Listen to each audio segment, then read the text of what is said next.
បាទបាទសួស្តីយើងបានមកដល់ព្រៃអាស័យទៀតហើយបាទព្រៃអាស័យភ្នំខ្វាបាទព្រៃអាស័យនេះមានទេសភាពស្អាតណាបងមានទេសភាពស្អាតព្រោះតែយើងមើលឃើញផ្លូវដើរចូលក៏ស្អាតដែរអានេះយើងអាចជិះម៉ូតូបានតែយើងសុំដើរទៅ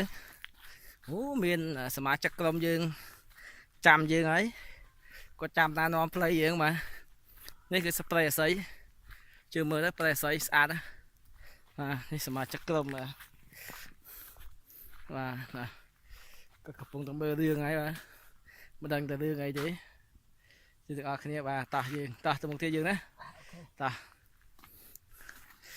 បាទបងអាចណែនាំអីខ្លះបានទេពីតកតងទៅនឹងព័ត៌មានព្រៃអាស័យនេះបងបាទសួស្តីទាំងអស់គ្នាបាទទីនេះគឺជាព្រៃអាស័យភ្នំខ្សាក់បាទស្ថិតនៅក្នុងស្រុកជីក្រែងឃុំខ្វាវខេត្តសៀមរាបបងមនុស្សមានអាស័យច្រើនដុះពិតជុំវិញមានមនុស្សត្រឈឹងត្រឆៃមកទៅគួរចង់ទស្សនាបាទរៀបរាប់ទេបងរៀបរាប់ទេបងប៉ុណ្ណឹងហ្នឹងមានភ្នំមានទឹកពិតជុំវិញមកទៅស្អាតណាមិនអាចពោលនេះបានពីទេសភាពនៅកន្លែងនេះស្អាតគួរចាប់អារម្មណ៍គួរទាក់ទាញភ្ញៀវទេសចរធនធានធម្មជាតិនៅទីនេះបងមើលបាទនេះជុំវិញហើយបាទ